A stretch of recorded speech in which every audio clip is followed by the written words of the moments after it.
Aldol condensation हा एक महत्त्वाचा भाग पाहिल्याच्या नंतर पेज नंबर 273 जो आहे, या पेज नंबर 273 वर आपण आर्टिकल जी मध्ये अल्डॉल कंडेन्सेशन वापरला आणि आता आर्टिकल एच जे आहे यामध्ये कॅनी-झॅरोज रिएक्शन हा एक महत्त्वपूर्ण पार्ट जो आहे आज आपल्याला text book point of view ने डिस्कस करायचा आहे. आणि या कॅनी-झॅरोज रिएक्शन मध्ये एक साधारणपणे काय आहे आपण रीडिंग सहित पुढे जाऊया. This reaction is given by only aldehydes having no alpha hydrogen atom. Aldehyde undergo self oxidation and reduction reaction on heating with concentrated alkali.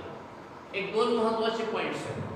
Aldol condensation ही अशा प्रकारची रिएक्शन होती ज्यामध्ये केवळ असेच अल्डिहाइड आणि कीटोन भाग घ्यायचे ज्यांच्याकडे अल्फा हायड्रोजन हा होता.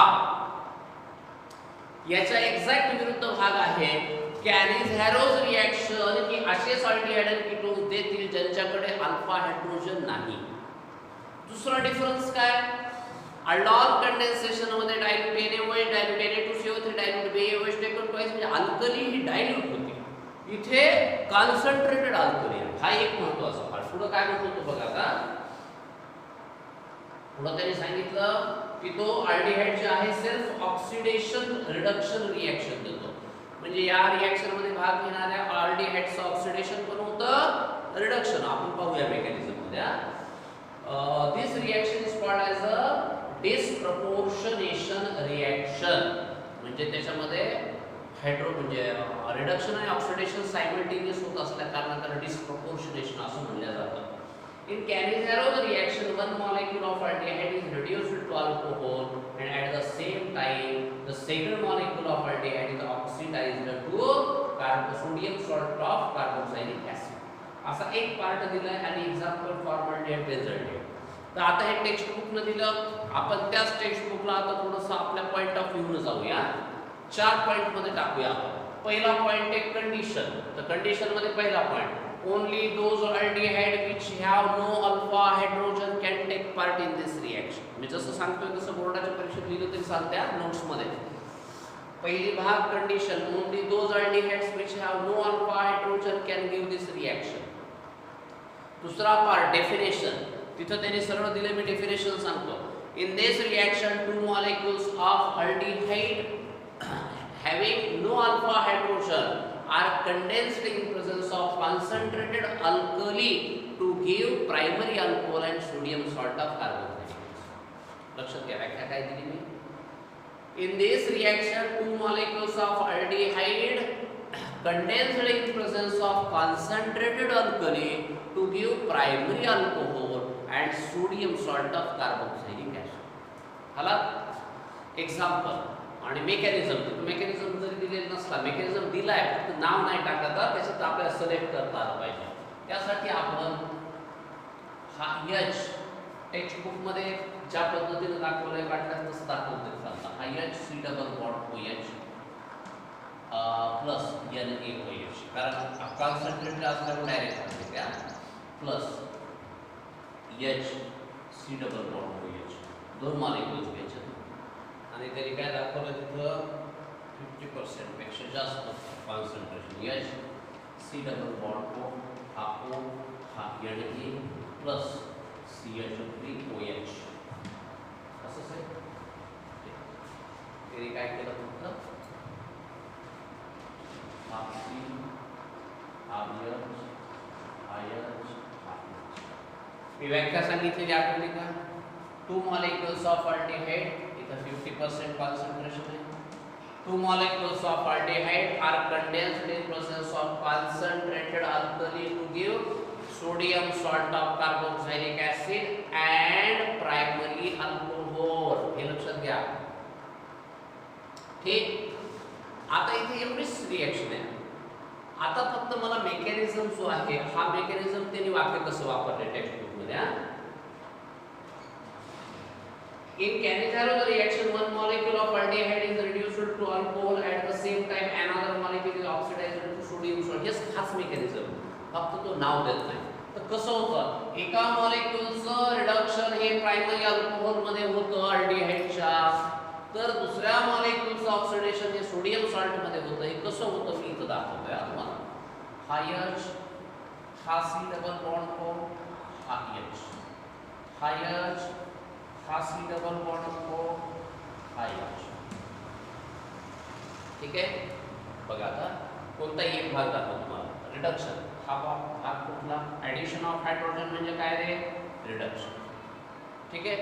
मग आता NaOH चे दोन तुकडे झाल्या.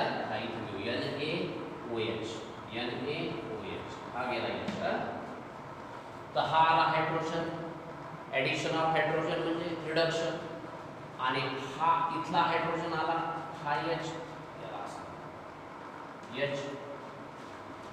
मग आता या फॉर्मल्डिहाइड मध्ये एक हायड्रोजन हा NaOH पासून आला, एक हायड्रोजन हा दुसऱ्या अल्डिहाइड पासून आला. तर याने हायड्रोजन घेतले.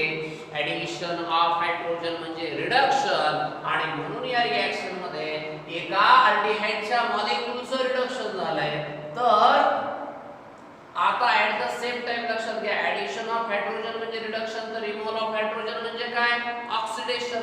म्हणजे जर हा हायड्रोजन इथून निघून गेला तर या अल्डिहाइडचं काय झालं? ऑक्सिडेशन. बरं इतकंच नाही, एक एक व्याख्या नाही, आणखी आपण जाऊया. हा ONA, हा ONA म्हणजे हा ऑक्सिजन ऍड झाला. ऍडिशन ऑफ ऑक्सिजन म्हणजे ऑक्सिडेशन. म्हणून मेकॅनिझम हा जो पॉइंट आपल्याला दिलेला आहे, in this reaction one molecule of aldehyde is oxidised into sodium salt of acid. At the same time, another molecule of aldehyde is reduced into the alcohol. What is for primary? झालं.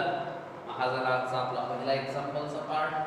त्यांनी सांगितलं अशाच पद्धतीनं आधी आपण याला explain करू. when two molecules of formaldehyde are condensed in presence of concentrated NaOH, gives sodium formate. हा तयार झाला सोडियम फॉर्मेट. and methanol. आता तुम्हाला दुसरं एक्झाम्पल दिलं बेन्झल्डिहाइड C6H5CH2. याला तुम्ही एरोमॅटिक रिंग देखील लिहू शकता. तुम्हाला टेक्स्ट बुक मध्ये काय दिले ते बघूया. टेक्स्ट बुक मध्ये तुम्हाला एरोमॅटिक रिंगच दाखवलेली आहे. आपण वाटल्यास रिंग दाखवून स्ट्रक्चर पाहूया. हा C डबल बॉन्ड को, हा H, हा ट्वाइस, हा NaOH. तुम्ही दोघांची तुलना करायची. इथे H ची जागा कोणी घेतली? C6H5. सिंपल H च्या जागेवर C6H5 टाकायचं.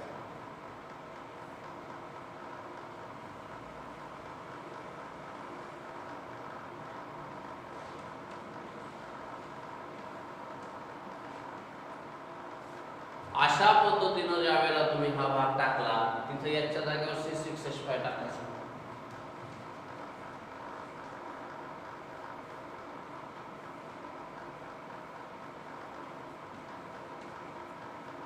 हा तयार झाला सोडियम बेन्झोएट. हा तयार झाला बेन्झाईन. प्रायमरी अल्कोहोल एक नाही बघून घ्या. अल्कोहोल. दुसरं म्हणजे हा जो आहे हा अतिशय महत्त्वाचा फूड प्रिझर्वेटिव्ह म्हणून देखील वापर केला जातो. बफर्स मध्ये देखील त्याचा वापर केला जातो. केमिस्ट्री एव्हरीडे लाईफ मध्ये आहे. आयोनिक इक्विलिब्रियम मध्ये आहे. Buffers a chemical substance which resist to change in its pH even on addition of small amount of acid or base is known as a buffer. म्हणजे काय होतं, उन्हाळ्यामध्ये जी भाजी आहे ती खराब होते कारण स्पॉइल होते. त्याचा वास उन्हामुळे ती टिकू शकत नाही. आपण घरी तयार केलेले चिप्स जे आहेत हे 5-6 दिवसामध्ये त्याचा वास यायला लागतो. परंतु बाजारामधले चिप्स हे 6 महिने वापरतात कारण बाजारामध्ये असणाऱ्या चिप्समध्ये प्रिझर्वेटिव्ह टाकले जातात आणि विशेष हा प्रिझर्वेटिव्ह असतो. तुम्ही जर पाहिलं तर बफर नावाचा एक पार्ट जो असतो, मग हा प्रिझर्वेटिव्ह म्हणजे कोण असतो? हा chemical substance which avoids the spoilage of food and maintain its nutritive value. त्या पदार्थापासून पोषक तत्व म्हणजेच प्रोटीन्स असतील किंवा जे कार्बोहायड्रेट्स असतील ते किती मिळणार आहेत ते तितकेच मिळणार आहेत, परंतु त्याला जास्त काळ चांगलं टिकून ठेवण्यासाठी आवश्यक असणारा जो पदार्थ आहे प्रामुख्याने त्याला प्रिझर्वेटिव्ह हा आलाय म्हणून सांगतोय. सोडियम बेन्झोएट हा एक खूप चांगल्या पदार्थाचा म्हणजे फूड प्रिझर्वेटिव्ह म्हणून वापरला जातो. ठीक आहे, हा झाला आजचा आपला पहिला सेक्शन, ज्यामध्ये आपण एक पहिला पार्ट आपण तयार केलेला आहे. आता आपल्याला तुमचा एक पॉइंट त्यांनी दिलाय तेवढा आपण एक्सप्लेन करूया. क्रॉस अल्डॉल कंडेन्सेशन जसं घेतलं होतं आपण, तसंच क्रॉस कॅलिझारोज रिएक्शन असा हा भाग एक्सप्लेन करत आहे. काय आहे आपण त्या पॉइंटला जाऊया. क्रॉस कॅलिझारोज रिएक्शन काय म्हणतो बघा आता. when a mixture of formaldehyde and a non-enolizable aldehyde with no alpha hydrogen is treated with a strong base, formed aldehyde is oxidized to formic acid, while other non-enolizable म्हणजे ज्याच्यामध्ये EN double बॉन्डचा part जो alpha हायड्रोजनशी related आहे is reduced to alcohol. Formic acid forms sodium formate with NaOH. While on acidification, sodium formate is converted into formic acid. हा part लक्षात घ्या. आता त्याने दिलेली रिएक्शन मी जशाला तशी दाखवतोय. हा H, हा C double bond OH plus cross म्हणजे एक फॉर्मल्डिहाइड आहे. क्रॉस अल्डॉल कंडेन्सेशन जसं होतं तसं इनोलायझेबल हा पार्ट आहे. हा फॉर्मल्डिहाइड आहे. दोन वेगवेगळे पार्ट दाखवत असताना in presence of concentrated NaOH. First part आहे in presence of concentrated NaOH आणि सेकंड पार्ट जो आहे हा प्रामुख्याने लक्षात घ्या. सेकंड पार्ट आहे H3O+. तर त्याने आपल्याला दाखवलेला जो आहे हा CH2 हा OH आणि हा HC डबल बॉन्ड O हा OH. नाव काय दिलं लक्षात घ्या. कन्फ्युजन होते का तुम्हाला बघू आपण. फिनाइल मिथेनॉल, फिनाइल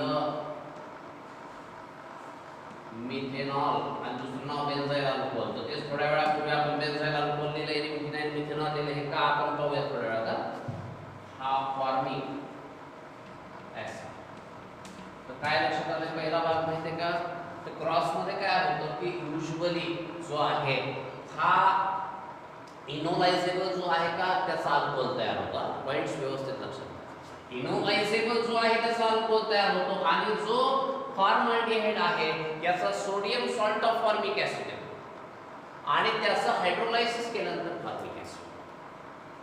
म्हणजे पहिल्या रिएक्शन मध्ये सोडियम फॉर्मेट तयार होतो, तो इथे दाखवलेला नाही. आणि दुसऱ्या स्टेप मध्ये फर्दर ऑन त्याचा भाग तयार होतो. आता इथे भाग पहा. हा पहा CH3 हा OH माहिती आहे का. हा कोण आहे. हे मिथेनॉल आहे बघा. मिथेनॉल. या मिथेनॉलचा एक H काढून टाकला आणि इथे बेन्झीनची रिंग जोडली. हा झाला फिनाइल मिथेनॉल. म्हणजे नावं देत असताना प्रामुख्याने कसा भाग दाखवला तो लक्षात ठेवा. आता एक question use your brain power मध्ये विचारला. आयसोब्यूटर अल्डिहाइड अंडरगोज कॅलिझारोज रिएक्शन असा तो भाग त्यांनी विचारलेला आहे.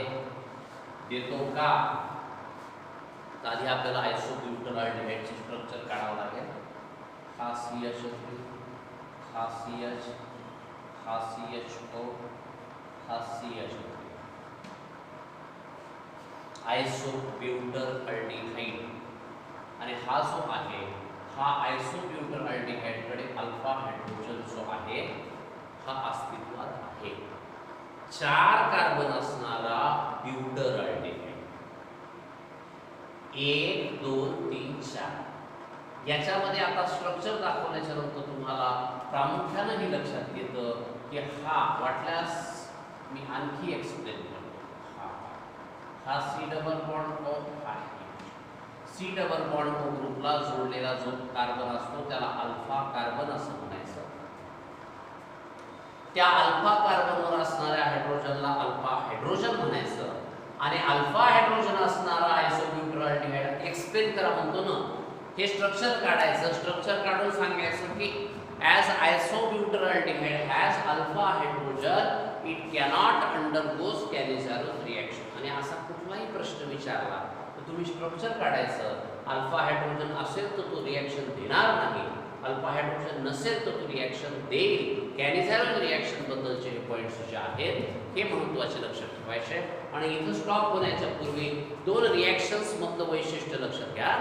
Two molecules of aldol condensed. Two molecules of aldehyde or ketone having alpha hydrogen are condensed in presence of dilute alkali to give aldol or ketone is known as aldol condensation. इकडे काय म्हणतो आपण two molecules of aldehyde which do not have alpha hydrogen are condensed in presence of concentrated alkali to give alcohol, primary alcohol and sodium salt of acid is known as Cannizzaro reaction.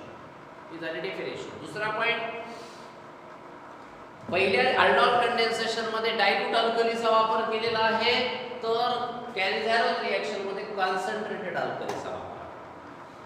तिसरा महत्त्वाचा point, aldol condensation मध्ये alpha hydrogen असणारे aldehyde आणि ketone भाग घेऊ शकतात, तर कॅनिझॅरो reaction मध्ये अल्फा हायड्रोजन नसणारेच भाग घेतात. आणि चौथा पॉइंट कॉमन मध्ये आहे तो क्रॉस aldol कंडेन्सेशन दाखवतो, हा क्रॉस कॅनिझॅरो रिएक्शन.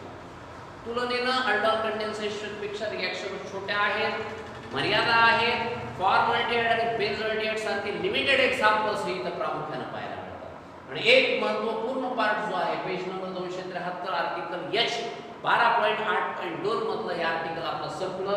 आणि जवळपास आता इथे 12.8.2 हा पार्ट खूप वेळचा चालू होता आपला हा संपला. आता 12.8.3 हा आपला नेक्स्ट पार्ट आहे. त्याला जाण्याच्या पूर्वी आज आपण इथं स्टॉप होऊया. तुम्ही दोन्ही रिएक्शन्सचा अभ्यास हा व्यवस्थितपणे